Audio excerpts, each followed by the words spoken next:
Ruth గ్రంథం 1వ అధ్యాయం. మన అంశం పేరు వెళ్ళారు వచ్చారు. అంశం పేరు వెళ్ళారు వచ్చారు. సారీ, ఎక్కడికి వెళ్ళారు, ఎవరు వెళ్ళారు, ఎవరు వచ్చారు, ఏమి తీసుకొచ్చుకున్నారో కూడా మనం చూద్దాం. 1వ అధ్యాయంలో 1వ వచనం అందరం కలిసి చదువుకుందాం. న్యాయాధిపతులు ఏలిన దినములయందు దేశములో కరువు కలగగా యూదా బెత్లెహేము నుండి ఒక మనుష్యుడు తన భార్యను తన 2 కుమారులను వెంటబెట్టుకొని మోయాబు దేశమున కాపురమునుటకు వెళ్ళాను. తండ్రి, మీ మహిమగల నామమునకు స్తోత్రాలు చెల్లిస్తున్నాం. జీవాధిపతివి, జీవము గల దేవుడివి, నిన్ను ఆరాధించి గొప్ప భాగ్యం మాకిచ్చావు. మిమ్మల్ని కొనియాడే మహాభాగ్యం మాకిచ్చావు. ప్రభువా, వాక్యం చుట్టూ మేము చేరి ఉన్నాం. వాక్యమైన మీరు మమ్మల్ని దర్శించి మాతో మాట్లాడండి. కృప అనుగ్రహించండి. ప్రభువా, మీకు స్తోత్రాలు స్తుతులు చెల్లిస్తున్నాం. నిలబడిన నేను నిష్ప్రయోజకుడిని ఒప్పుకొనుచున్నాను. నీ సెలవు చాటున మరుగుపరుచుకోండి. మాతో మాట్లాడండి. బ్రతికించే నీ వాక్యం, మాట్లాడే నీ వాక్యం, ధైర్యపరిచే వాక్యం, ఆదరించి వాక్యం ద్వారా మమ్మల్ని బలపరచమని మీకు వందనాలు స్తోత్రాలు చెల్లిస్తూ యేసుక్రీస్తు ప్రభునామమున ప్రార్థిస్తున్నాం తండ్రి. ఆమేన్, ఆమేన్. ప్రియులారా, రూతు గ్రంథంలో మనం చాలాసార్లు ధ్యానం చేశాం.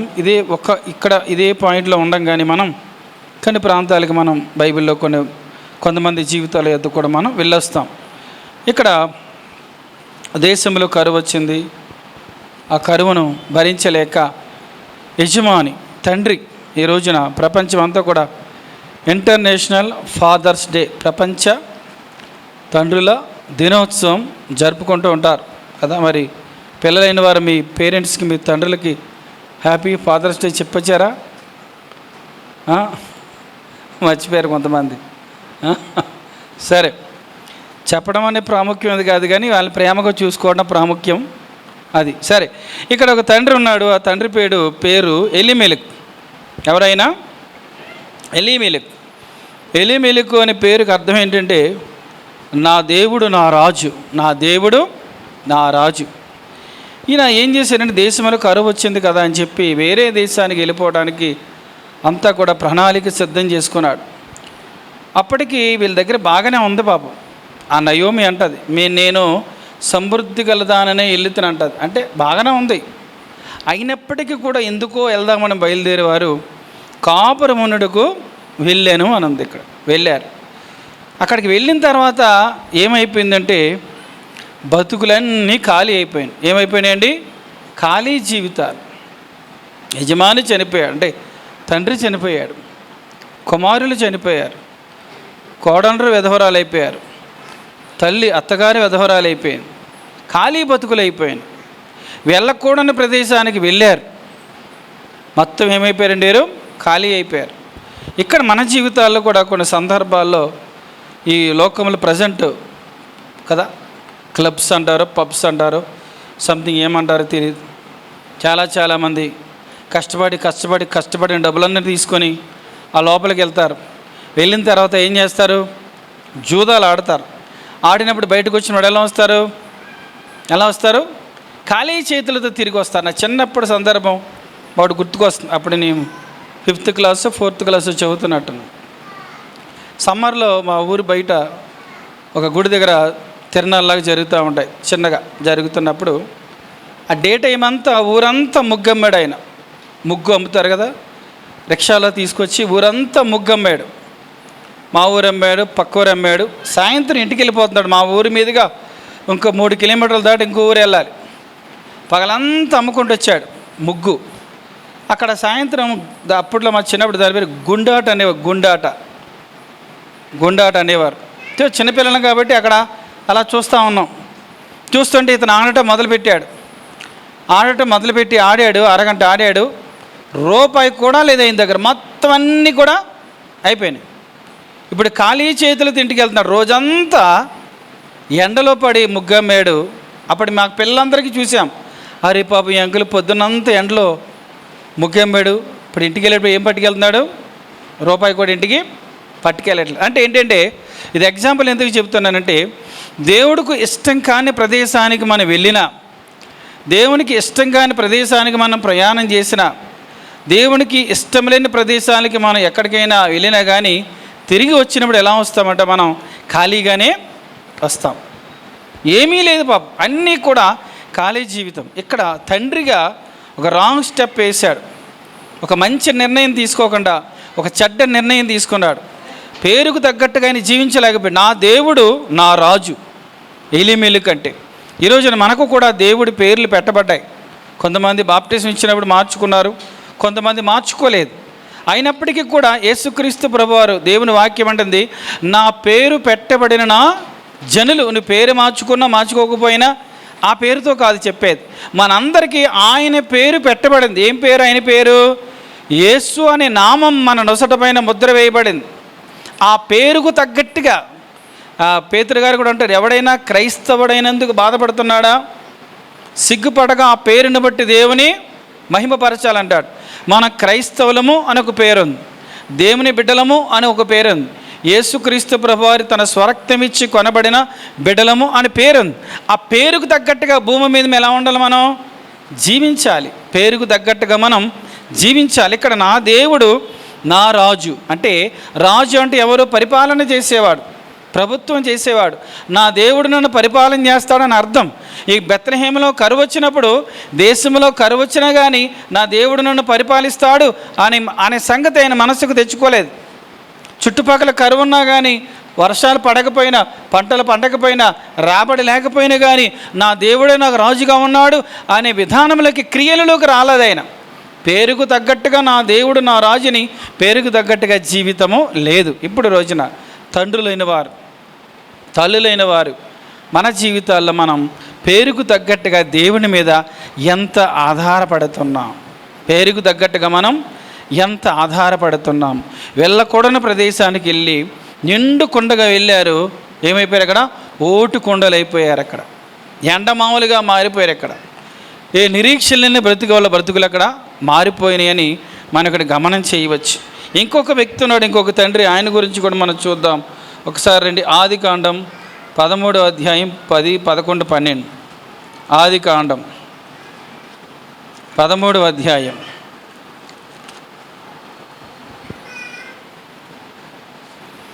లోతు తన కన్నులెత్తి యోర్దాను ప్రాంతం అంతటిని చూచెను.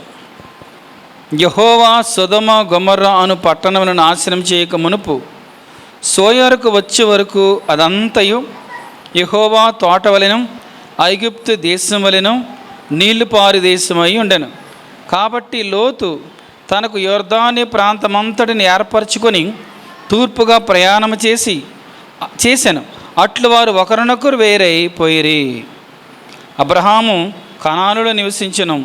లోతు ఆ మైదానమందున్న పట్టణముల ప్రదేశములలో కాపురముండి సొదొమ దగ్గర తన గుడారము వేసుకొనెను. ఏ తండ్రి? ఇక్కడ ఒక తండ్రి ఉన్నాడండి. ఆ తండ్రి పేరు ఏం పేరు? లోతు. లోతు గారు అబ్రహాం గారు కలిసి జీవించారు. అబ్రహాం గారితో పాటు లోతుని దేవుడు అంటే దేవుడు ఎల్లమైనది కానీ అబ్రహాం గారితో పాటు లోతు వచ్చేస్తే సరే కొంతకాలం ఉన్నారు. కొన్ని సంవత్సరాలు ఉండిన తర్వాత అబ్రహాం గారి పశువుల కాపరులకు లోతు పశువుల కాపరులకు ఏమొచ్చింది? దెబ్బలాట జరిగింది.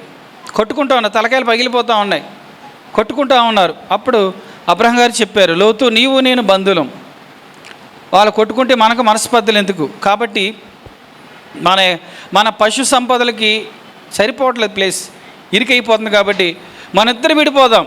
నువ్వు తూర్పుకి వెళ్తే నేను పడమటికి వెళ్తాను, నువ్వు ఉత్తరానికి వెళ్తే నేను దక్షిణానికి వెళ్తాను అని చెప్పాడు. అప్పుడు లోతు ఏం చెప్పాలి? చిన్నాయనా అలా కాదు, నువ్వు ఎక్కడికి వెళ్ళమంటే నేను అక్కడికి వెళ్తాను, నాకేం తెలుసు, నీతో పాటు వచ్చా, నాకేం తెలుసు అని అనాలి. అని అనకుండా ఏం చేశాడంటే కన్నులెత్తి మొత్తం 4 వైపులా చూసుకునేటప్పటికి సొదొమ గొమొర్రా ప్రాంతం దేవుడు పాడు చేయకముందు ఎలా ఉందంట? ఏదైనా తోట వలె అందంగా పచ్చగా కనిపిస్తుంది, గ్రీనరీ పచ్చదనం ఎక్కడుంటే అక్కడ పశువులు మేపితే ఏమవుద్ది? బాగా పశు సంపత్తి పెరుగుతుంది, పాలు బాగిస్తాయి. వాటికి ఉన్ని గొర్రెబొచ్చు కత్తిరించి అమ్ముతారు కదా, ఉన్ని బాగా వస్తుంది, మాంసం బాగా వస్తుంది, పిల్లలు బాగా త్వరగా చక్కటి పిల్లల్ని అవి పెడతాయి. ఇలాగా వారికి రైతులకు యజమానులకు బాగుంటుంది. కాబట్టి ఈ లోతు ఏం చేశాడంటే అక్కడ ఏదైనా తోటలా కనిపిస్తున్నటువంటి సొదొమ వైపుకి వెళ్ళిపోయి గుడారం వేసుకున్నాడు. కానీ గుడారం ఎక్కడేసాడంటే ముందు పట్టణానికి బయట వేసుకున్నాడు. దేవదూతలు వచ్చేటప్పటికి ఎక్కడున్నాడంటే ఆయన పట్టణము లోపలికి వెళ్ళిపోయాడు. బైబిల్ ఏమంటుందంటే సొదొమ గొమొర్రా అనే జంట నగరాలు, ట్విన్ సిటీస్, బహు భయంకరమైన పాపముతో నిండిపోయింది ఆ పట్టణం. దేవుడు అంటున్నాడు, నేను ఆ పట్టణాన్ని నాశనం చేసేస్తాను అబ్రహామా అన్నాడు. అక్కడ లోతున్నాడని అబ్రహాము గారికి తెలిసి బతిమాలుతాడు. ఒక 50 మంది ఉంటే కాపాడుతావా? కాపాడుతాను. ఒక 40 మంది ఉంటే కాపాడుతావా? కాపాడుతాను. ఒక 30 మంది ఉన్నా కాపాడుతావా? కాపాడుతాను. అయ్యా నన్ను ధూళి అనుకో, ఒక 10 మంది ఉన్నా కాపాడుతావంటే, అబ్రహామా ఆ సొదొమ గొమొర్రాలో 10 మంది కూడా లేరయ్యా అని చెప్పాడు. 10 మంది కూడా లేరు. అబ్రహాముని దేవుడు జ్ఞాపకం చేసుకొని అబ్రహాము దగ్గర నుంచి సొదొమకి వెళ్ళి ఆ రాత్రి ఆ లోతు భార్యని 2 కూతుర్లను చేతులు పట్టుకొని బలవంతంగా బయటికి తీసుకొని వచ్చారు. మీరు గమనించండి, అబ్రహాము గారి దగ్గర నుంచి లోతు వేరైపోయినప్పుడు అబ్రహాము గారి ఆస్తి ఎంత? లోతు ఆస్తి ఎంత? లోతు ఆస్తి ఎంత అంటే ఈ లోతు యొక్క పశువులకి అబ్రహాము గారి పశువులకి ల్యాండ్ సరిపోవట్లేదంట. అంత ఆస్తిపరుడు, మన భాషలో చెప్పాలంటే కుబేరుడు అనొచ్చు. అంత ఆస్తిపరుడైన లోతు వెళ్ళకూడని ప్రదేశానికి వెళ్ళి ఇల్లు కట్టుకొని వెళ్ళకూడని పట్టణం లోపలికి వెళ్ళిపోయాడు. ఇప్పుడు తిరిగి బయటికి ఎలా వస్తున్నారో తెలుసా? లోతు భార్య 2 కూతుర్లు ఖాళీ చేతులతో తిరిగి వస్తున్నారు. అది కూడా దేవదూతలు పట్టుకొని బలవంతంగా బయటికి తీసుకొస్తున్నారు. దేవుడు చెప్పాడు వెనక్కి చూడొద్దని చెప్పాడు. లోతు భార్య వెనక్కి చూసింది, ఉప్పు స్తంభం అయిపోయింది. ఆ పర్వతం మీద నివసించిన తర్వాత వీళ్ళిద్దరూ అంటారు, ఇంకా మనకెవరు మనల్ని పెళ్లి చేసుకుంటారు అని చెప్పి చెయ్యకూడనటువంటి దుష్కామ కార్యం తండ్రితో పాపం చేశారు. మోయాబీలు అమ్మోయలీలు అనే 2 జనాంగాలు వచ్చారు, శపించబడిన వారికి అయిపోయారు. చూసారా ఎంతటి వాడైనా లోతు ఎలా మారిపోయాడు? వెళ్ళకూడని ప్రదేశానికి వెళ్ళాడు. దేవుడు కనికరించినప్పటికీ వచ్చేటప్పుడు ఖాళీ చేతులతో ఎన్ని సంవత్సరాలు అబ్రహాం గారితో పాటు వాళ్ళ ఇంటికాడ ఉన్నాడు. అబ్రహాం గారితో పాటు బయటకు వచ్చిన తర్వాత ఎన్ని సంవత్సరాలు ఉన్నాడు, బాగా సంపాదించుకున్నాడు. కానీ ఖాళీ చేతులతో అంత విడిచిపెట్టాల్సి వచ్చింది. ఒక లోతు ఒక తండ్రిగా ఒక మంచి నిర్ణయం తీసుకోలేదు. ఒక తండ్రిగా అబ్రహాం గారిని అడిగి ఉండాలి. భార్యని పిల్లల్ని కూర్చోబెట్టి, ఏంటి ఇలా మా చిన్నాయన ఇలా అంటున్నాడు, ఏంటి ఎక్కడికి వెళ్దాం? అప్పుడు వాళ్ళు ఏమనాలి? మనకేం తెలుసండి, ఆయన్ని అడగండి, పెద్ద ఆయన కాబట్టి. ఆయన ఎక్కడికి వెళ్ళమంటే ఎక్కడికి వెళ్దామంటే పెద్దవాళ్ళకి ఏముంటుంది? ఆలోచన ఉంటుంది. అడ్వైజర్స్ ఇంట్లో అయినా ఎక్కడైనప్పటికీ పెద్దవాళ్ళ సలహాలు తప్పకుండా ఏం చేయాలి? తీసుకోవాలి. పెద్దవాళ్ళ సలహాలు తీసుకోవాలి, పెద్దవాళ్ళ ఆలోచనలు తప్పకుండా తీసుకోవాలి. అబ్రహాం గారి ఆలోచన లోతు తీసుకోలేదు. ఛాన్స్ ఇచ్చాడు కదా అని చెప్పి ఇష్టానుసారంగా ఏం చేశాడు? వేరైపోయాడు. చూడటానికి ఇంపుగా ఉంది కానీ జీవితం అంతా కంపు అయిపోయింది. చూడటానికి ఇంపుగా ఉంది కానీ అంత వదిలిపెట్ట రావాల్సి వచ్చింది. ఖాళీ చేతులతో బయటకు వచ్చారు. ఇక్కడ మన పాఠం ఏమి నేర్చుకోవచ్చు అనేది ప్రశ్న వేసుకోవాలి. 1వ కీర్తన ఏం చెప్పాడు దేవుడు?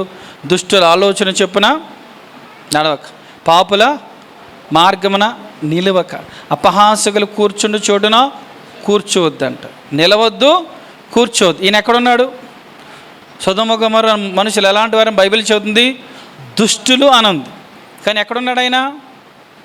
ఆ దుష్ట ప్రజల మధ్య అక్కడ నివసించి పత్రికల పేతుగారు రాస్తారు, వారు చేస్తున్న చేష్టల కంట నీతి గల ఈ లోతు యొక్క మనస్సు దినదినము నొప్పించుకున్నాడంట. ఎందుకు అంత బాధ?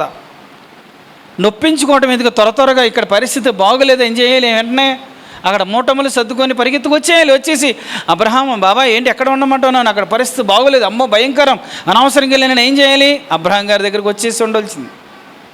ఎందుకు తెలుసా? లోతు గారికి భక్తి, బైబిలేమో నీతిమంతుడని సాక్ష్యం ఇస్తుంది కానీ సరే నిర్ణయం తీసుకునే మనసు లేదు. ఈ రోజున మన జీవితాల్లో ఒక కుటుంబాన్ని కట్టుకున్నటువంటి మనం కూడా లోకము లాంటి, లోతు లాంటి లోకములో మనం అంటా ఉన్నాం. మన యొక్క జీవితం మన స్టాండింగ్, మన నివాసం, మన పనులు, మన నిర్ణయాలు, మన ఖర్చులు, మనం చేసేవన్నీ కూడా ఏం చేయాలంటే బహు జాగ్రత్తగా ఇది దేవునికి ఇష్టమా కాదా అని ఏం చేయాలి, మనం వెల చెల్లించాలి. అక్కడ ఉండటానికి కానీ అన్ని విషయాలు కూడా దేవుని చిత్త ప్రకారంగా మనం ఏం చేయాలి, చెయ్యాలి తప్ప ఈ లోతుగా అరవలే కంటికి ఇంపైందని మనం చేసామంటే అంతే. అవ్వమ్మ కూడా ఏం చేసింది, చూడటానికి ఎలా ఉందంట, చూపునకు రమ్యమైనది అని చెప్పి ఆ పండు కోసుకొని తిని ఎవరికి ఇచ్చింది, భర్త అయినా ఆదాముకి ఇచ్చింది. ఏమైపోయింది, సర్వం దేవుడి మహిమను వారు కోల్పోయారు. కాబట్టి ఇక్కడ కాపురం ఉన్నట్టుకు వెళ్ళారు. నేను చెప్పాను మన అంశం, వెళ్ళారు వచ్చారు. ఎవరు వెళ్ళారు, మోయాబు దేశానికి ఎలీమెలెకు వెళ్ళాడు, ఖాళీ చేతులతోనే వచ్చారు. సమృద్ధితో, ఆస్తిపాస్తులతో, సిరి సంపదలతో సొదొమ గొమొర్రాకి వెళ్ళారు. కానీ ఎలా వచ్చారండి, ఖాళీ చేతులతో అన్నీ విడిచిపెట్టేసి వచ్చారు. ఏమీ తెచ్చుకోలేదు. ఒక గొర్రె పిల్ల కాదు, ఒక మేక పిల్ల కాదు, ఏమీ కాదు, అసలు ఒక బట్ట కూడా తెచ్చుకోలేదు. అన్నీ కూడా భస్మం అయిపోయినాయి అంతే. ఎందుకంటే ఆ పట్టణంలో ఉన్నాయి కదా, వారికి ఆర్జించినంత అదే పట్టణంలో ఉంది. కాబట్టి పరలోకం నుంచి, ఆకాశం నుంచి దేవుడు అగ్ని గంధకాలను కురిపిస్తే వీరిది కూడా సమస్తం కాలిపోయింది. ఎందుకని, వీరు ఆ ప్రదేశంలో ఉన్నారు కాబట్టి. ప్రదేశంలో ఉన్నారు. ఒక సామెత ఉందండి, ముంజికాయలు తిన్నామని వదిలేసి మోరలు తిన్నామని పట్టుకున్నారంట. ముంజికాయలు వెళ్ళి చెట్టు ఎక్కి ముంజికాయలు కోసుకున్నట్టు తినేసాడు. నాలంటి చెట్టు ఎక్కలేండి వచ్చి గంట తర్వాత చెట్టు కిందకు వచ్చి ఏం చేస్తాడంట, మోరలు తెలుసా, ముంజికాయలు కోసేటప్పుడు ఎప్పుడైతే కన్నులు తీస్తున్నారు ఇలాగా కాయని ఇలా కోస్తే సగం కాయ వెళ్ళిపోద్ది, ఆ మోరలు అంటారు అటు పడిపోతాయి. దానికి కూడా చాలా గుంజు ఉంటుంది. అది ముంజికాయ తినవాడు ఇది తిని అది వదిలేస్తాడు.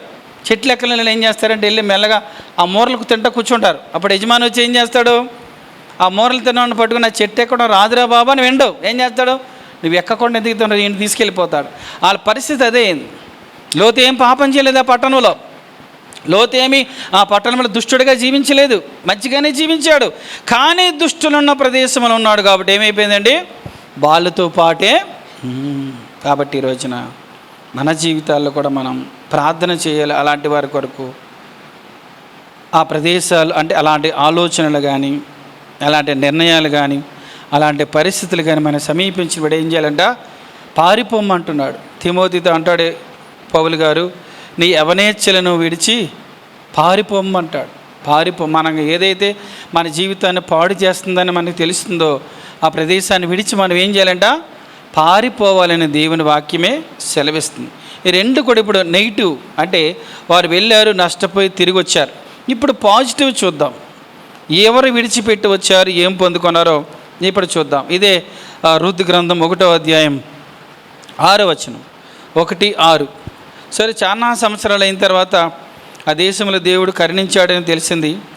వారికి ఆహారం ఇచ్చటకు యెహోవా తన జనులను దర్శించినని ఆమె మోయాబు దేశములు వినును గనుక మోయాబు దేశం విడిచి వెళ్ళుటకై ఆమెయు ఆమె కోడండ్రును ప్రయాణమేరి. విడిచి రావటానికి వచ్చారు. విడిచి వచ్చేస్తుంది ఎవరు, నయోమి విడిచి వచ్చేస్తుంది. ఆమె నిర్ణయం తీసుకుంది, చిచ్చిచి ఇంతకాలం ఉన్నాను కానీ అన్నీ పోగొట్టుకున్నాను, భర్తను పోగొట్టుకున్నాను, కొడుకులు పోగొట్టుకున్నాను, ఇంకా నా దేశాన్ని దేవుడు దర్శించాడు, వర్షం పడింది, పంటలు పండుతున్నాయంట, నా దేశంలో బెత్లెహేములో మంచిగా అందరూ సమృద్ధిగా ఉంటున్నారు, ఇంకా నా స్వజనుల దగ్గరికి వెళ్ళిపోతానని చెప్పి ఏం చేసిందంటే ఒక నిర్ణయం తీసుకుంది, నేను ఈ మోయాబుని విడిచి వెళ్ళిపోవాలి, ఈ శపితమైన ప్రదేశాన్ని విడిచి వెళ్ళిపోవాలని చెప్పి ప్రయాణమే వచ్చేస్తుంది. విడిచి వచ్చేసినందుకు బెత్లెహేముకు వచ్చిన తర్వాత ఆమె కుటుంబాన్ని దేవుడు ఏం చేశాడండి, చిగురింప చేశాడు. చాలా సంవత్సరాలు ఉన్నారు కానీ ఏమీ సాధించలేకపోయారు. మోయాబుని విడిచి బెత్లెహేముకు వచ్చిన తర్వాత దేవుడు ఆమె ఆశను నెరవేర్చాడు. తన కుమారుని యొక్క ఆస్తిని బోయజు గారు విడిపించాడు. రూతుని పెళ్లి చేసుకొని ఆమె ఆ బాబుని ఆ ఒబేదును ఎత్తుకోవడానికి ఉంది అక్కడ. చక్కగా అద్భుత రీతిగా కుటుంబాన్ని దేవుడు ఏం చేశాడండి, చిగురింప చేశాడు. విడిచిపెట్టింది. ఈ రోజున దేవుని వాక్యం ఏం చెబుతుంది, హెబ్రీ పత్రిక 12వ అధ్యాయంలో ఒక మాట చెబుతాడు రండి. హెబ్రీ పత్రిక 12వ అధ్యాయం. మనం కూడా విడిచిపెట్టాలి. విడిచిపెడితే మన జీవితాలు కూడా గొప్ప అద్భుతమైనటువంటి ఆశీర్వాదాలు మనం పొందుకునేవారుగా ఉంటాం. హెబ్రీ పత్రిక 12వ అధ్యాయం 1 నుంచి, ఇంత గొప్ప సాక్షి సమూహము మేఘము వలె మనలను ఆవరించి ఉన్నందున మనము కూడా ప్రతి భారమును సులువుగా చిక్కులు పెట్టి పాపమును విడిచిపెట్టి, ఏం విడిచిపెట్టాలంటే అండి, ఏం విడిచిపెట్టాలి? ప్రతి భారము విడిచిపెట్టాలి. సులువుగా చిక్కులు పెట్టి పాపమును విడిచిపెట్టి విశ్వాసమున కర్తయు దానిని కొనసాగించేవాడునైనా యేసు వైపు చూచుచు మన ఎదుట వచ్చబడిన పందెములో ఓపికతో పరిగెత్తుదము. భారాన్ని విడిచిపెట్టాలి, పాపాన్ని విడిచిపెట్టాలి. మోయాబు అనే ప్రదేశాన్ని ఆమె విడిచి వచ్చింది. ఈ రోజున మనం కూడా ఇంకా ఏమి విడిచిపెట్టలేదు అనేది ఒకసారి ప్రశ్న వేసుకోవాలి. చాలామంది కొన్ని ప్రాంతాలకు వెళ్ళొస్తారు. మా బంధువులకు ఆమె వెళ్ళొచ్చారు. వెళ్ళొచ్చి ఆమెను అడిగారు, ఏమమ్మా మీరు అక్కడికి వెళ్ళారు కదా, ఏం వదిలిపెట్టేసావంటే, నేను వంకాయ వదిలిపెట్టేసి వచ్చాను. ఈవిడికి మటన్ ఇష్టం, మటన్ విడిచిపెట్టిందా? ఇష్టం లేనిది విడిచిపెట్టి వచ్చేసింది. ఈమెకి మటన్ అంటే ఇష్టం, మటన్ విడిచిపెట్టిందా? అంటే ఇక్కడ కూడా దేవుడికి ఇష్టం కానిది మనం విడిచిపెట్టడానికి ఇష్టపడం, మనకు ఇష్టం లేనిది విడిచిపెడతాం. అది కాదు దేవుడు ఇక్కడ చూసేది. ఏమిటంటే మన జీవితాన్ని ఏది పాడు చేస్తుందో దాన్ని విడిచిపెట్టాలి. మన బ్రతుకులను, మన భక్తిని ఏది సర్వనాశనం చేస్తుందో దాన్ని ఏం చేయాలండి? విడిచిపెట్టాలి. ఈమెకు అర్థమైపోయింది, నేను విడిచిపెట్టకపోతే నేను ఇంకా ఇక్కడే చచ్చిపోతాను, నాతో పాటు 2 కోడళ్ళు కూడా అనవసరంగా నేను చంపేస్తాను, వద్దు వద్దు వద్దు అని చెప్పి ఏం చేసిందండి? విడిచిపెట్టేసింది. ఇక్కడ కూర్చున్న సహోదరులారా, నీకు ఏమైనా కోపం ఉందేమో, కోపం నీకేమో, ఒకవేళ ముక్కు మీద కోపం అంటారు, షార్ట్ టెంపర్ అంటారు, కోపం ఉందేమో, క్షమించలేని తనం ఉందేమో, వారవలేని తనం ఉందేమో, ఓర్చుకోలేని తనం ఉందేమో, ఇలా ఇంకా చాలా రకాలు వస్తాయి. బూతు మాటలు మాట్లాడే పద్ధతి ఒకవేళ ఉందేమో కదా, ఒకవేళ అక్కడ మాటలు ఇక్కడక్కడ చెప్పి అలాంటి ఇంకా శరీర కార్యాలు చాలా ఉన్నాయి. ఇవన్నీ కూడా ఏదైనా ఉంటే కనుక దేవుడు ఏమంటున్నాడంటే దాన్ని ఏం చేయాలంటే మనం విడిచిపెట్టాలి. ఇప్పుడు పైకి మెట్లు ఎక్కాలనుకోండి, కింద మెట్టి విడిచిపెడితేనే పై మెట్టు ఎక్కగలుగుతాం. అవునా కాదు? కింద మెట్టి విడిచిపెట్టకుండా పై మెట్టు ఎక్కలేం. అఫ్కోర్స్ ఇప్పుడు మనం నడవకుండానే తీసుకెళ్ళిపోయి పరికరాలు వచ్చినాయి అనుకోండి, అది తర్వాత సంగతి. అంటే దేవుడు మనకి ఆశీర్వాదం కావాలి అంటే దేవుడికి ఇష్టం కానిది ప్రతీది విడిచిపెట్టాలి. నిర్లక్ష్యాన్ని విడిచిపెట్టాలి, అశ్రద్ధని విడిచిపెట్టాలి, అనాలోచన విడిచిపెట్టాలి కదా, కోపాన్ని విడిచిపెట్టాలి, ద్వేషాన్ని విడిచిపెట్టాలి. ఇంకా దేవునికి ఇష్టమ కానిదేదో అదంతటిని విడిచిపెడితే దేవునికి ఇష్టమైనదేదో అది మనకి ఇస్తాడు. ఒక యవనస్తుడు పరిగెత్తుకుంటూ వచ్చాడు యేసు ప్రభు దగ్గరికి, బోధకుడా నిత్యజీవం పొందాలంటే నేను ఏం చేయాలి బోధకుడా అన్నాడు. ఆజ్ఞలు పాటించు అన్నాడు. అయ్యా నేను బాల్యం నుంచి పాటిస్తున్నానయ్యా అన్నాడు. లేదు, నీకు ఒకటి కొదువుగా ఉంది, నీకు ఈ ఆస్తి అంతా అమ్మే, అంటే ఆయనకి అప్పుడు పశువులు ఇవన్నీ ఉన్నాయి, ఇవన్నీ అమ్మేసి నువ్వు బేదలకు ఇచ్చేసి నన్ను వెంబడించు, నీకు పరలోక రాజ్యంలో నిత్యజీవం దొరికిద్దని చెప్పాడు.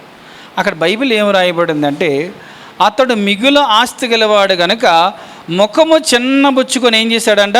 వెళ్ళిపోయాడు. విడిచిపెట్టలేదు. విడిచిపెట్టనందుకు నిత్య జీవాన్ని ఆయన పొందుకోలేకపోయాడు. కొంతమందికి సీరియల్స్ అంటే చాలా ఇష్టం. ఏమిష్టం అండి? సీరియల్స్ అంటే చాలా ఇష్టం. ఇలాగే బైబిల్ స్టడీ జరుగుతుంది. బైబిల్ స్టడీ జరిగి కరెక్ట్ బైబిల్ స్టడీ 8 గంటల 15 నిమిషాలకో 10 నిమిషాలకు అయింది. వాళ్ళ ఇంటికి వెళ్ళడానికి 15 నిమిషాలు పడుతుంది. ఈలోపు సీరియల్ వస్తుంది. ఏమొస్తుందండి? సీరియల్ స్టార్ట్ అయిపోయి 10 నిమిషాలు అయిపోయింది. ఆ దగ్గరలో ఉన్న వెనక గల్లీలోకి వెళ్ళిపోయారు. ఎవరింటికి వెళ్ళిపోయారు? మన చర్చలు ఉంటే వాళ్ళ ఇంటికి వెళ్ళిపోయి, అమ్మమ్మ త్వరగా ఆ ఛానల్ పెట్టే, ఈవిడ కంగారు పడ, ఎంత కంగారుగా వచ్చారు ఏంటి అనుకుంటే, త్వరగా పలానా ఛానల్ పెట్టావా అంటే చేతుల్లో బైబిల్స్ ఉన్నాయి. ఏమున్నాయి? ఇప్పుడు బైబిల్స్ పట్టుకుని ఎందుకు వస్తారు? అమ్మ త్వరగా మీ ఇంటికి ప్రార్థన చేయడానికి వచ్చారు, రండి ప్రార్థన చేస్తూ ఉంటారు.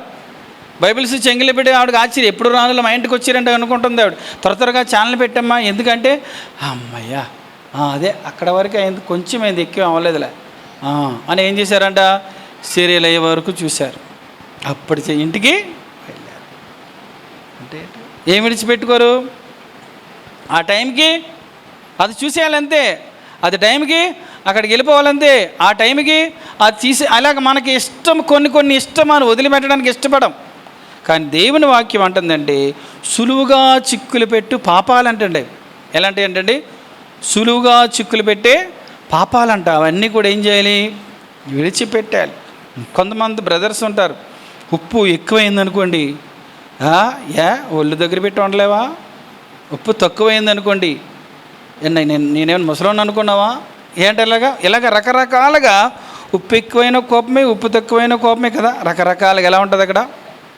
మ్యూజిక్ డైరెక్టర్లు మ్యూజిక్ వేయక్కర్లేదు, ఆ ఇంట్లో వాటంతటా ఏమొస్తాయి, మ్యూజిక్ వచ్చేస్తారు, రకరకాల మ్యూజిక్లు. ఎందుకని? ఇదన్నీ దేవుని నమ్ముకున్న వాళ్ళకి తగుతాయా? దేవుడు నమ్ముకున్న వాళ్ళకి ఇలాంటివి తగునా?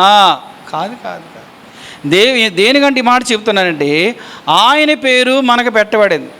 ఆయన ఎలా జీవించాడో అలా జీవించాలి. ఆయన్ని తిట్టే వాళ్ళు తిడుతున్నారు, కొట్టే వాళ్ళు కొడుతున్నారు, దూషించే వాళ్ళు దూషిస్తున్నారు, కానీ ఎదురు మాట మాట్లాడలేదు. ఓర్చుకున్నాడు. ఇక్కడే హెబ్రీ పాపాత్ములు తనకు వ్యతిరేకముగా చేసిన తిరస్కారం అంతయు ఓర్చుకున్నాడంట ఆయన. ఎవరు? యేసుప్రభు ఓర్చుకున్నప్పుడు ఇంక నీవెంత నేనెంత ఓర్చుకోవాలి. బైబిల్ అంటుంది ఎంత ఓర్చుకుంటే అంత ఆశీర్వాదం. యోసేపు ఓర్చుకున్నాడు, కానీ దేవుడి సింహాసనం ఎక్కించాడు అని గమనించాలి. కాబట్టి నయోమి విడిచి వచ్చేసింది, ఏమైందంటే ఆశీర్వదించబడేది. ఒక చక్కటి మాట అంటారు, అందరూ వచ్చి నయోమి దగ్గరికి వచ్చి ఏమంటారంటే చూద్దారండి, 4వ అధ్యాయం 13. కాబట్టి బోయజు రూతుని పెళ్లి చేసుకొని ఆమె యొద్దకు పోయినప్పుడు యెహోవా ఆమె గర్భవతి అగినట్లు అనుగ్రహించిన కనుక ఆమె కుమారుని కనిను. అప్పుడు స్త్రీలు అంటున్నారు, బట్ నయోమిని చూసి అంటున్నారు, ఈ దినమున నీకు బంధువుడు లేకుండా చేయని యెహోవా స్తుతినందునుగాక, ఆయన నామం ఇశ్రాయేలులో ప్రకటింపబడినగాక. నిన్ను ప్రేమించి 7 కుమారుల కంటే నీకు ఎక్కువగానున్న నీ కోడలు ఇతని కనిను. ఇతడు నీ ప్రాణము ఓదార్చి ముసలితనమున నీకు పోషకుడగిన నయోమితో చెప్పిరి. చూసారా? అప్పుడు నయోమి ఆ బిడ్డను ఎత్తుకొని కవిట నుంచుకొని వానికి దాదిగా వండాను. తర్వాత ఆ పొరుగు స్త్రీలు నయోమి కొరకు కుమారుడు పుట్టినని చెప్పి అతనికి ఒబేదను పేరు పెట్టిరి. అతడు దావీదునకు తండ్రి అయిన యెష్షయి యొక్క తండ్రి.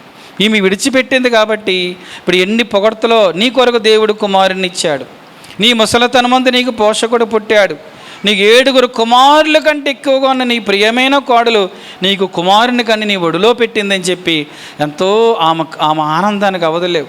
గడిచిన కాలం ఒక 20-30 సంవత్సరాలు మొయాబు దేశంలో ఏడ్చిన ఆ ఏడుపంతటికి మించినటువంటి సంతోషమైన జీవితం ఈమె జీవితాలు ఇచ్చాడు.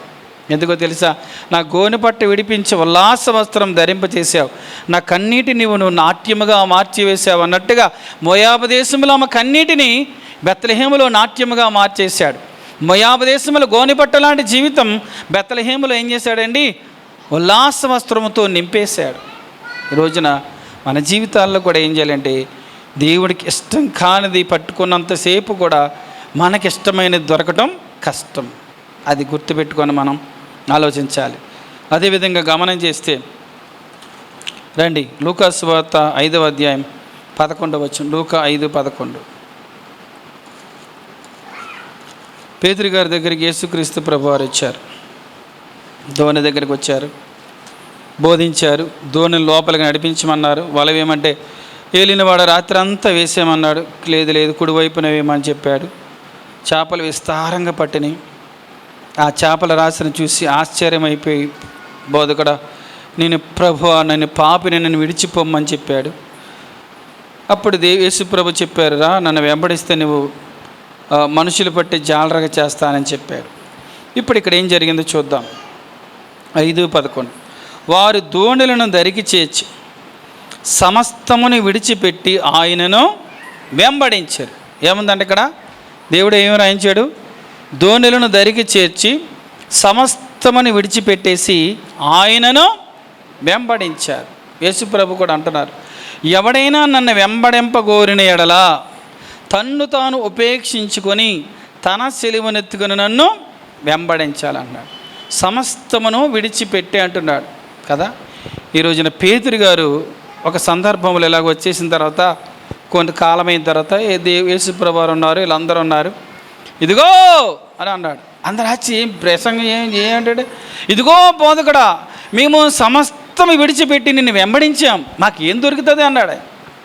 అప్పుడు యేసుప్రభు వారి మనసులో నవ్వుకొని, అలాగా, నా నిమిత్తం, సువార్త నిమిత్తం అన్నదమ్ములనైనను, అక్క చెల్లెలైనను, తల్లిదండ్రులైనను, భూములనైనను ఏదైనా మీరు ఒకవేళ విడిచిపెట్టి వస్తే, ఇహమంది హింసలతో పాటు నూరంతలుగా అన్నదమ్ములను, అక్క చెల్లెలను, తల్లిదండ్రులను కదా, భూములను, రాబో లోకమందు నిత్య జీవాన్ని పొందుకుంటారని చెప్పాడు.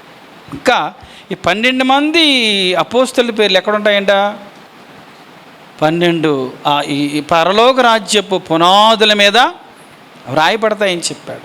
వీరు విడిచిపెట్టి ప్రభుని వెంబడించినందుకు ఎప్పుడో పుట్టినటువంటి 12 గోత్రముల ప్రజలందరికీ కూడా మీరు 12 సింహాసనం మీద కూర్చొని మీరు తీర్పు తీరుస్తారని చెప్పాడు. ఎందుకని? వారు విడిచిపెట్టారు కాబట్టి అంత ఆశీర్వాదం. ఇక్కడ మనం ఆలోచన చేద్దాం.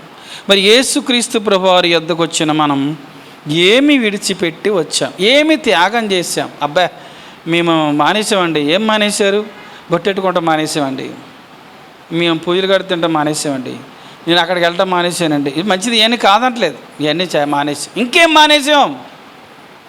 ఇంకేం మానేసావు? ఇంకేం త్యాగం చేసావు?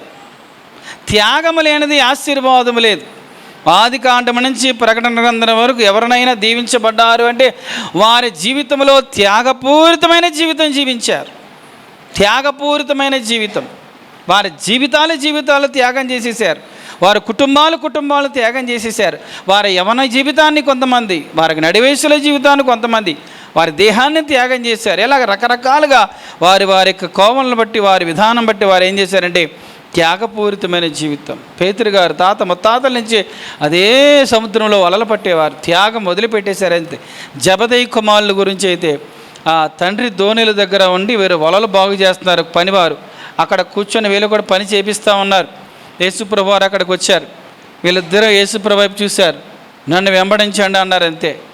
ఆ తండ్రిని ఆ వలలు బాగు చేసుకునే వారి దగ్గర వదిలిపెట్టేసి యేసుక్రీస్తు ప్రభువాన్ని వచ్చేసి వెంబడించారు. అప్పటికి జబదయికి మంచి వ్యాపారం ఉంది. అక్కడి నుంచి చేపలు కాల్చి యెరూషలేముకు ఉత్పత్తి చేసేవారంట. అక్కడి నుంచి గలిలయ సముద్రం దగ్గర నుంచి మంచి ఫిషింగ్ బిజినెస్ వాళ్ళు. కానీ యేసుక్రీస్తు ప్రభు రమ్మన్నారు కాబట్టి వాటన్నిటినీ విడిచిపెట్టేశారు. తండ్రి కూడా, తల్లి సొలోమి, మరి 2 కుమారులు వెళ్ళిపోతే ఎలాగా అని చెప్పి అనుకోలేదు. నాకు ఒకడన్నా నా చేతికి ఉన్నట్టు రాలేదు. ఓహో, నా బిడ్డలిద్దరిని దేవుడు ప్రేమించి కోరుకున్నాడని 2 సేవకి ఇచ్చేశారు. ఎవరిని? యాకోబుని, యోహానుని. పెద్ద యాకోబు 11వ అధ్యాయం 12వ అధ్యాయంలో ఆయనకి శిరచ్ఛేదన చేసేస్తాడు. ఇంకో కుమారుడు యోహాను పద్మాసు దీపంలో పడేస్తారు. 2 వృద్ధాప్యం చనిపోయాడు. 2 కూడా అద్భుతమైన జీవితం. వాళ్ళిద్దరి గురించి తల్లి వచ్చి అంటది, బోధ కూడా, నీ కుడివైపున ఒకరు, ఎడమవైపు ఒకరు, పరలోక రాజ్యంలో నీ పక్కనుంటే నా బిడ్డలు ఎంత బాగుంటుందో అంటది. ఆ మిగతా శిష్యులు కోపడుతుంది. తల్లి ఆశ ఏంటంటే నా బిడ్డలు దేవుని పక్కనే కూర్చోవాలని ఆశ. ఈ రోజున మన జీవితాల్లో మనం ఏం త్యాగం చేస్తున్నాం? అంతే. ఎందుకండి అసలు మనం టైం త్యాగం చేస్తామా? సమయం త్యాగం చేస్తామా? చెయ్యం. 6 గంటల కంటే ఎన్నింటికి వచ్చాం మనం? మీరేమనుకున్నా కానీ 6 గంటలకి టైం అంటే 6ంటికి వచ్చామా? రావు. ఎన్నిసార్లు చెప్పండి, మన టైం మాత్రం మార్చుకోం. నీకు 7కి రావాలంటే 7కే వస్తాం, 7:30కి రావాలంటే 7:30కే వస్తాం, 7:40కి రావాలంటే 7:40కే వస్తాం. ఇంకా ఉన్నారు వచ్చేవాళ్ళు, ఇంకా పావుతొక్కి 8కి వచ్చేవాళ్ళు ఉన్నారు, 10 నిమిషాలు తక్కువ 8కి. నువ్వు ఎంత చెప్పు అదే టైం. అరే ఈ టైంకి వస్తే దేవుడు ఏమని అనుకుంటాడేమో, అది మనకు అనవసరం ఉండదు. అది మీరు చెప్పుకుంటూ వెళ్ళండి, మేము చేసేది చేస్తూ ఉంటాం. అది ఆశీర్వాదం కాదు. సమయం త్యాగం చేయలేం. అది నీకు ఒకవేళ ఇంపార్టెంట్ టైం అయి ఉండొచ్చు, కాదంటలేదు. దేవుని కంటే కాదు. నేనేమో రోజంతా కూర్చోమంటలేదు కదా, కూర్చోమంటున్నావా? మధ్యాహ్నం హెబ్రోన్ నుంచి సేవకులు వచ్చారు. వారు వచ్చినప్పుడు వాడు అదే చెప్పారు, మీకు 4 సర్వీసులు పెట్టారు. మా చిన్నప్పుడు ఆయన అంటున్నాడు, మా చిన్నప్పుడైతే ఉదయం 9 గంటల నుంచి చర్చ అయ్యేటప్పటికి 3 గంటలు అయ్యేది. మీకు ఇంకా దేవుడు కృపను బట్టి 7 గంటల నుంచి 9 గంటల వరకు, 9:30 నుంచి 12:30 వరకు, 4 నుంచి 6, 6 నుంచి మీకు 2 గంటలే ఉన్నాయి. ఇంకా మీకు ఆ 2 గంటల్లో కూడా నేను వచ్చానండి, సగమంది కూడా లేరండి, తర్వాత నిండారని చెప్పి ఆయన మొత్తుకుంటున్నాడు. ఎవరి గురించి ఇదంతా? త్యాగం. టైం త్యాగం చేయలేం మనం. సమయం ఎంతో ఎందుకు, వీళ్ళందరూ త్యాగం చేసినట్టు మనం అంత త్యాగం చేయలేం. దాంట్లో పాయింట్ 1 సమయం కూడా త్యాగం చేయలేం. దేవుని సన్నిధిలో గడపవలసినంత కూడా మనం ఎలా వస్తుంది ఆశీర్వాదం? బైబిల్లో ఉన్న భక్తులందరూ ఆశీర్వదించబడ్డారు అంటే వారి జీవితాల్లో త్యాగం ఉంది, మోకాళ్ళ త్యాగం ఉంది, సమయము త్యాగం ఉంది, శక్తి త్యాగం ఉంది, ద్రవ్య త్యాగం ఉంది. ప్రభు కొరకు అన్ని త్యజించుకొని ప్రభు దగ్గరికి వచ్చేసారు. ఈ రోజున మనం ఎలా ఉన్నామనేది ఒకసారి ప్రశ్న వేసుకోవాలి కదా. ఒకసారి కొత్తగా పెళ్ళయిందండి, ఇద్దరు భార్య భర్త జరిగింది. కొత్తగా పెళ్ళయింది భార్య భర్తలకు. అప్పుడు హెబ్రోన్లో కాన్వికేషన్ జరుగుతున్నాయి. ఒక వారం రోజులు జరుగుతాయి, వారం రోజులు మీటింగ్స్. అప్పుడు అనుకున్నారంటే హెబ్రోన్ భక్తి సింగ్ గారు ఉన్నారు, అప్పుడు దైవజనులు భక్తి సింగ్ గారి దగ్గరికి వెళ్ళి ప్రార్థన చేయించుకుందామని అని అనుకోండి వెళ్ళారు ప్రార్థన చేయించుకున్నారు. ఎక్కడికి వెళ్తున్నారు అన్నారు. హనుమాన్కి వెళ్తున్నాం బ్రదర్ అన్నారు. ప్రార్థన చేశారు. వారం రోజులు మీటింగ్స్ అయిన తర్వాత వెళ్దురు గో అన్నాడు. ఎక్కడికి వెళ్ళిపోమన్నాడు? మీటింగ్స్లో వెళ్ళి కూర్చోమన్నాడు. ఇప్పుడు వీళ్ళిద్దరు కలిసి ఒకటే బ్యాగ్. ఈమెమో సిస్టర్స్ ప్లేస్లోకి వెళ్ళిపోవాలి, ఈయన బ్రదర్స్ ప్లేస్లో ఉండాలి. ఇప్పుడు బ్యాగ్ పట్టుకొని అమ్మాయి వెళ్ళిపోయింది, లేడీస్ వైపు వెళ్ళిపోయింది. ఈయన గారికి బట్టలు లేవు.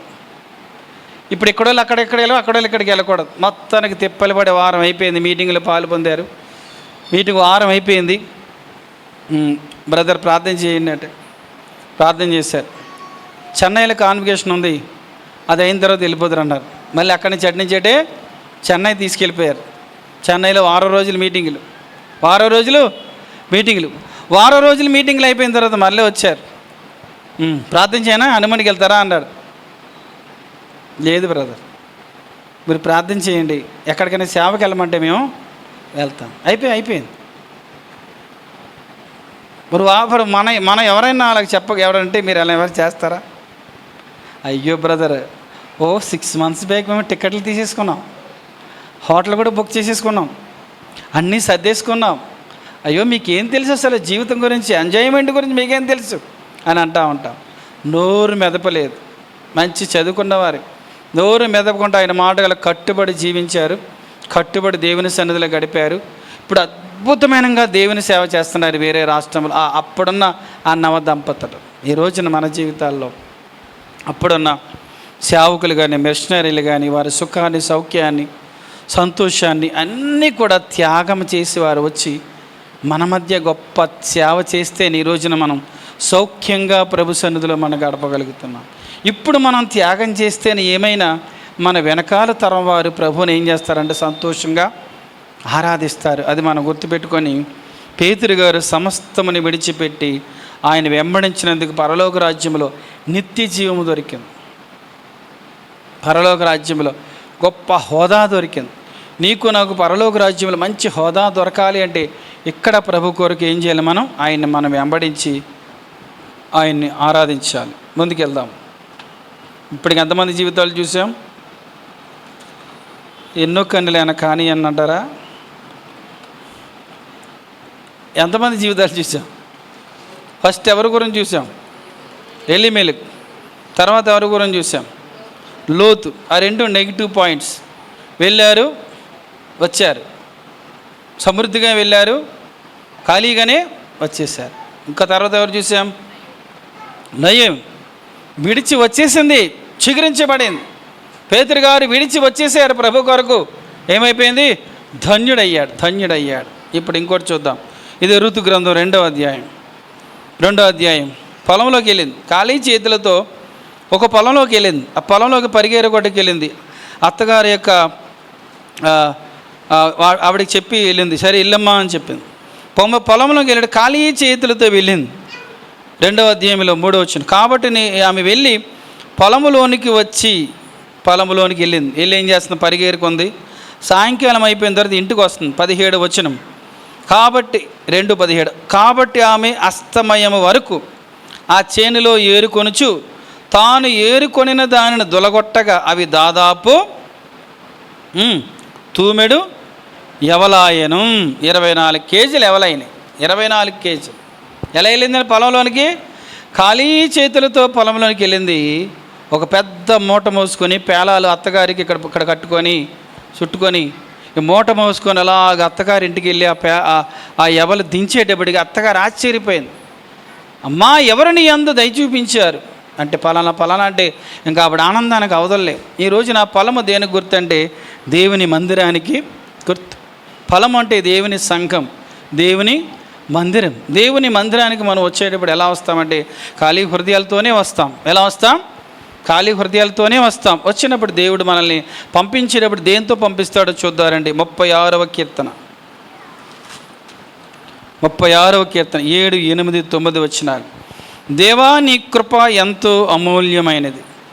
నరులు నీ రెక్కల నీడను ఆశ్రయించుచున్నారు. నీ మందిరం యొక్క సమృద్ధి వలన వారు సంతృప్తి నొందుచున్నారు. నీ ఆనంద ప్రవాహంలోనిది నీ వారికి త్రాగించుచున్నావు. నీ యొద్ద జీవపు ఊట కలదు. నీ వెలుగు పొంది మేము వెలుగు చూచుచున్నాం. గమనించండి, ఇక్కడ గమనించండి. పొలములోనికి వచ్చింది అంటే యేసుక్రీస్తు మనకి వచ్చేటప్పటికి యేసుక్రీస్తు సామెతల గ్రంథంలో రాయబడింది, యెహోవా నామము బలమైన దుర్గం, నీతిమంతుడు అందులోకి పరిగెత్తి సురక్షితంగా ఉంటాడు. ఈమె పొలములోనికి వచ్చింది అంటే యేసుక్రీస్తు ప్రభువులోకి ఎవరైనా వచ్చి రక్షించబడిన వారికి ఏమిస్తున్నాడంటే ఆయన మందిరంలోకి వస్తే 8వ వచనం మీరు జాగ్రత్తగా గమనించండి. నీ మందిరము యొక్క సమృద్ధి అను. మొదటి పాయింట్ ఏంటంటే బైబిల్ ఉన్న వాళ్ళు చూడండి, మీ బైబిల్లో చూసుకోండి. 36వ కీర్తన 8వ వచనం, నీ మందిరం యొక్క సమృద్ధి. మొదటిది ఏంటండి? సమృద్ధి. రెండవది వారు సంతృప్తి నొందుచుండ్రు. రెండవది ఏంటి? సంతృప్తి. మూడవది నీ ఆనంద ప్రవాహములోనిది త్రాగిస్తున్నావు. ఏముందంటే మూడవది ఆనంద ప్రవాహం. నాలుగవది 9వ వచనములో నీ యొద్ద జీవపు ఊట కలదు. ఐదవది నీ వెలుగు. ఎన్ని ఉన్నాయండి? 5. ఆమె పొలంలోనికి వచ్చి సాయంత్రం అంతా ఏరుకుంటే 24 కేజీలు ఎవలు పట్టుకొని ఇంటికి వెళ్ళింది. ఇంకా ఆ ఎవల కోత, గోధుమల కోత అయ్యేంత వరకు పొలములను ఏరుకుంది. పొలము దేవుని మందిరానికి గుర్తు. దేవుని సన్నిధికి సమయానికి చేరుకుంటే బైబిల్ 84వ కీర్తన 10వ వచనంలో ఒక మాట ఉంది. ఏమని? దేవాని ఆవరణములు ఒక దినము గడుపుట 1000 దినముల కంటే శ్రేష్ఠ. ప్రారంభ ప్రార్థన ఇచ్చి పాటలు, ఆరాధన వాక్యం, ఆరాధన చేసి దేవుని ప్రైజ్ అండ్ వర్షిప్ స్తుతించి వాక్యమిని బలలో చేవేసి దేవుని కొనియాడి నీకు కలిగిన దాంట్లో ప్రభువుకు భాగం ఇచ్చి ప్రభువును స్తుతించి తిరిగి వెళ్ళి ఫుల్ఫిల్గా ఎప్పుడైతే మనం ప్రభు సన్నిధానంలో మనం గడుపుతామో ఏమంటున్నాడంటే సమృద్ధి. ఏంటండి? సమృద్ధి. నెలంతా జాబ్కి వెళ్తే ఎక్కువ జీతం వస్తుందా? 15 రోజులు వెళ్తే ఎంత జీతం వస్తుంది?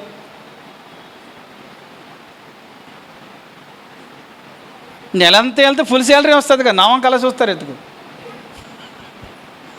నెల మొత్తం వెళ్తే ఫుల్ శాలరీ వస్తుంది. 15 డేస్ వెళ్తే హాఫ్ శాలరీ. ఇంకా వారం రోజులు వెళ్తే క్వార్టర్ శాలరీ.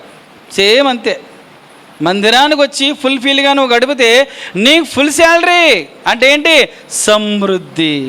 నేను చెప్పేది డబ్బుల గురించి చెప్పట్లా, అఫ్కోర్స్ అవి కూడా ఉంటాయి. సంతృప్తి. మన ఇంటిలో అసంతృప్తి, మనసులో అసంతృప్తి, హృదయంలో అసంతృప్తి, అంత జీవితంలో ఏదో కొరత, వెలితి ఉందంటే అర్థం ఏంటంటే నీకు ఫుల్ శాలరీ రావట్లేదు. నీకు ఫుల్ శాలరీ రావట్లేదు దేవుని యొద్ద నుంచి. ఫుల్ బ్లెస్సింగ్స్ రావట్లేదు. ఎందుకని? దేవుని సన్నిధిలో నీకు అటెండెన్స్ సరిగా లేదు. ఏమి లేదండి? అటెండెన్స్ సరిగా లేదు. దేవుడి దగ్గర ఒక పుస్తకం ఉంది, ఆ పుస్తకంలో అటెండెన్స్ చేస్తాడు. In time, out time. చాలామంది జాబులకు వెళ్ళేటప్పుడు కూడా ఏం చేయాలి? ఇంతమంది పంచి కొట్టేవారు. ఇప్పుడేం వచ్చింది? తంబో కళ్ళు ఏదో పెడతారు, వెళ్ళేటప్పుడు వచ్చేటప్పుడు చూసుకుంటారు. మరి దేవుని కూడా నీ మందిరంలో అడుగుపెట్టిన వెంటనే ఇన్ టైం పడిపోయింది. అక్కడ పలానా వచ్చారు ప్రభువా చెప్తారు. వెళ్ళిపోయినప్పుడు కూడా నీకు అవుట్ టైం పడుతుంది. దాన్ని బట్టి లెక్కేస్తూ ఉంటాడు. ఈ వారం అంతట్లో 2 రోజులు. ఓహో, ఈ వారం అంతటిలో గంట వచ్చాడా? ఓహో, వారం అంతటిలో 10 నిమిషాలైనా, వారం అంతట్లో 2 గంటలైనా, ఎన్ని కౌంటింగ్ వస్తుంది. ఈ కౌంటింగ్ దేవుని సన్నిధిలో నీ గడపడం, దాన్ని బట్టి దేవుని వాక్యానుసారంగా జీవించిన దాన్ని బట్టి మనకి ఏమొస్తుందండి? ఆశీర్వాదం. ఇక్కడ ఇంకా చూద్దాం. నీ ఆనంద ప్రవాహంలోని వారికి త్రాగిస్తున్నా. ఎక్కడుందండి ఆనంద ప్రవాహం? అంటే ఎక్కడుంది? యేసుక్రీస్తు ప్రభు నామములోనే ఆనంద ప్రవాహం. ఒక ప్రవాహం. ఆనందం అనేది పరలోక రాజ్యం నుంచి భూమి మీదకి ప్రవహిస్తున్న ఒక జీవనది. ఆ ప్రవాహంలోని మనల్ని దేవుడు త్రాగించాలి అంటే నీ ఇంట్లో ట్యాప్ తిప్పుకోవాలి. ఇప్పుడు ఒక లైన్ వెళ్తుందండి, మన ఇంటి పక్క నుంచి పెద్ద పెద్ద లైన్లు వెళ్తాయి. నెట్ కనెక్షన్ పెట్టించుకుంటేనే మనకి నెట్ వస్తుంది, అంతే కదా. ట్యాప్ కనెక్షన్ ఉంటేనే నీకు ట్యాప్ వస్తుంది. అలాగే ఒక నది వెళ్ళిపోతుంది, కానీ ఆనందం నీకు రావాలి అంటే ఏం చేయాలి? పెద్ద పెద్ద అపార్ట్మెంట్లకి అయితే నీళ్ళు ఎక్కువ కావాలి, డబ్బులు ఎక్కువ కట్టి పెద్ద ఇంచుల సైజు పెడతారు. ఇంకా డొమెస్టిక్ ఇండ్లకైతే చిన్న చిన్న పైపులు పెడతారు కదా. అలాగే నీకు సమృద్ధి అయిన ఆనందం కావాలంటే ఏం చేయాలి? మనం ఎక్కువగా దేవుని సన్నిధిలో గడపాలి. బైబిల్ ఫిలిప్పీ పత్రిక 4:4 ఏమంటాడు పౌలు గారు? ఎల్లప్పుడూ ప్రభువునందు ఆనందించాను. మరలా చెబుతున్నావు, ఆనంద ప్రభావం. త్రాగుతున్నావు, మరి తాగుతున్నావు? మనం త్రాగట్లేదు కాబట్టి మన జీవితాల్లో వెలితి కొరత. ట్యానిక్ ఇచ్చారంటే ఆ ట్యానిక్ వేసుకుంటేనే కదా నీకు బలం వచ్చేది.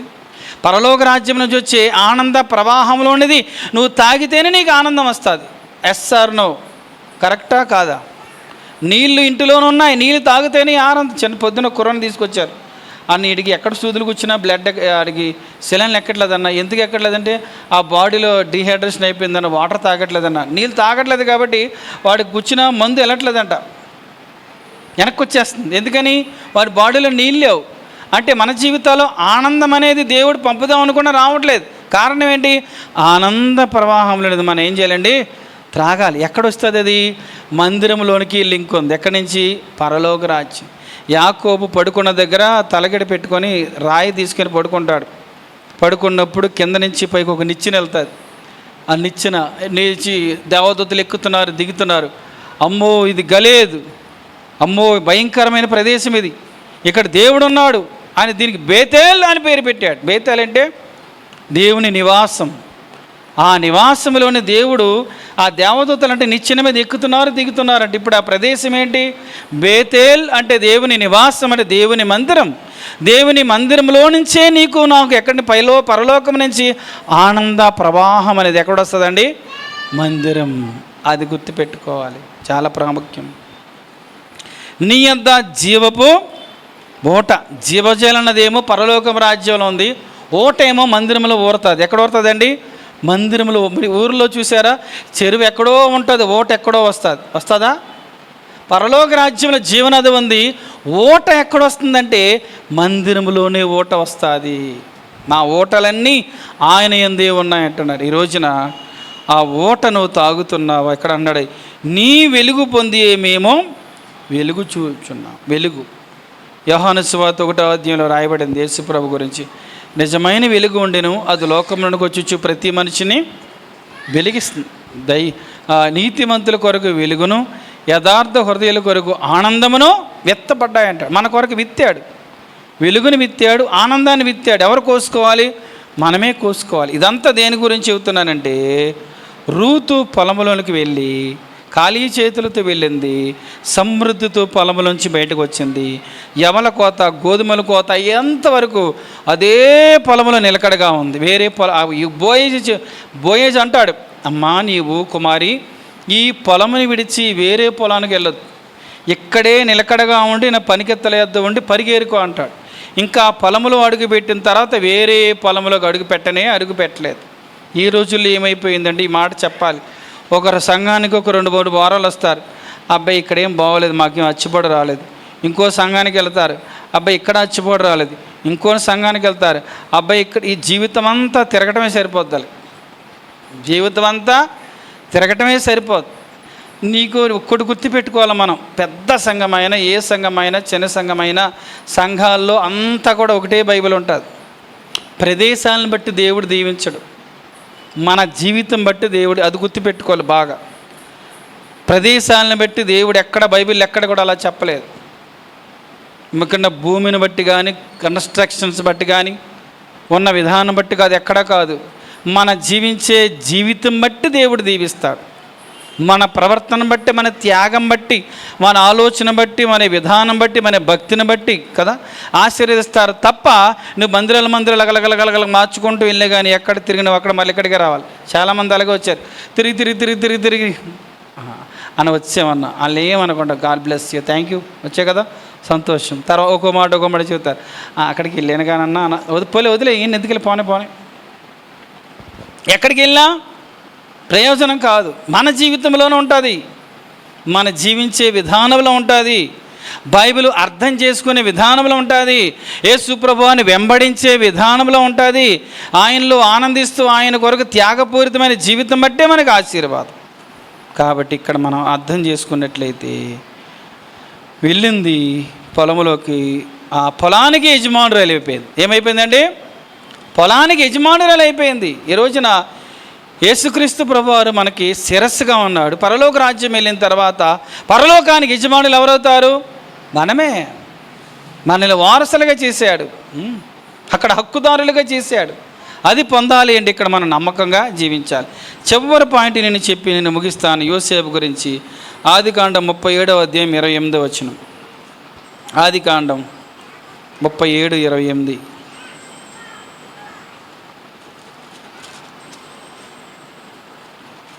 యోసేపుని అమ్మేశారు. మిద్యానీయులైన వర్తకులు ఆ మీదుగా వెళ్ళుచుండగా వారు ఆ గుంటలో నుండి యోసేపుని పైకి తీసి ఆ ఇస్మాయిలులకు 20 తులముల వెండికి అతనిని అమ్మివేసిరి. వారు యోసేపును ఐగుప్తునకు తీసుకొని పోయిరి.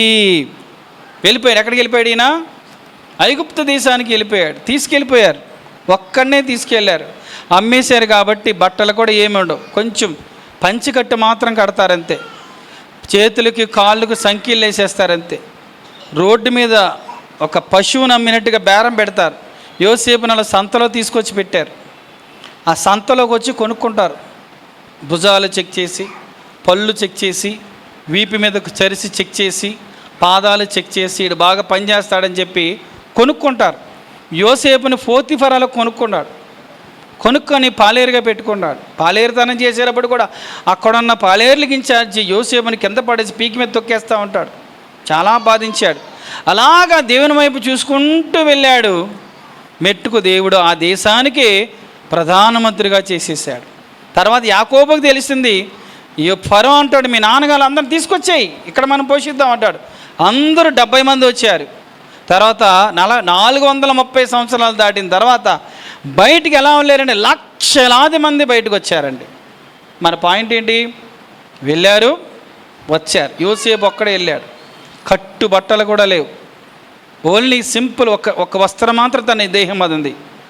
వంటి వస్త్రముతో ఐగుప్తు దేశానికి అమ్మేశారంతే. దేవుని కొరకు జీవించాడు. సింహాసనం ఎక్కి చక్రవర్తి అనగా పరిపాలకుడు ఏలిక అయ్యాడు. తండ్రి కుటుంబం అంతని తీసుకొచ్చాడు.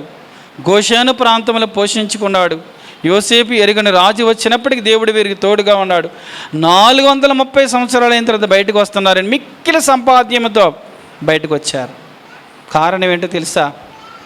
నీవు నేను ఎక్కడికి వెళ్ళినా దేవుని కొరకు సాక్షిగా దేవుడు ఉన్నాడు అని భయముతో జీవిస్తే, నీ ఒంటరిగా ఉన్న నీ చేతులు ఏమీ లేకపోయినా, నీ జేబులో సిల్లిగవ్వ లేకపోయినా, బ్యాంక్ బ్యాలెన్స్ జీరో అయినా, కానీ దేవుడు ధనధాన్యముల కంటే వజ్ర వైడూర్యాలము కంటే దేనికంటే కూడా విలువైనటువంటి యేసుక్రీస్తు ప్రభు నీతో ఉంటే ఏం చేస్తాడండి? ఉదాహరణ యోసేపు జీవితమే.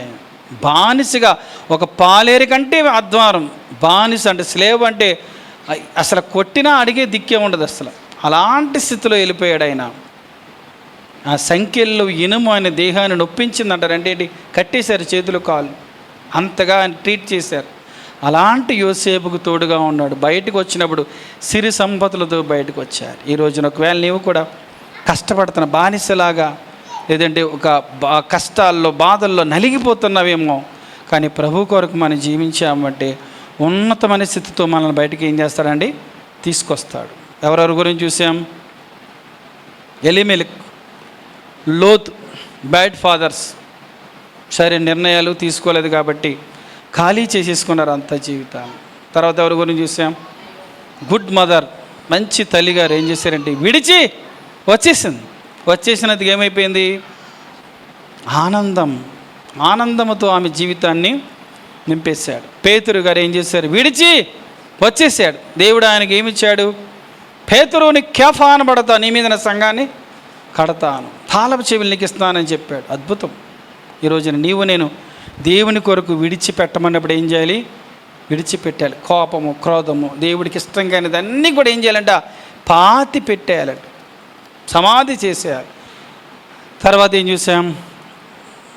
రూతు పొలంలోనికి వెళ్ళింది. బయటికి ఎలా వచ్చింది? ఒక పెద్ద బస్తా తీసుకొని వచ్చాం. ఆ యోసేపు ఆ దేశానికి బానిసగా వెళ్ళాడు. బయటికి ఎలా వచ్చారు? అందరూ కూడా సిరి సంపదలతో. ఈరోజున యేసుక్రీస్తులో ఉన్నటువంటి మనం ఆ విధంగా దేవునికి ఇష్టం కానిది విడిచిపెట్టి బయటకు వస్తే ఆశీర్వాదం, దేవుని నామములు ఆయనతో పాటు వెళితే ఆశీర్వాదం.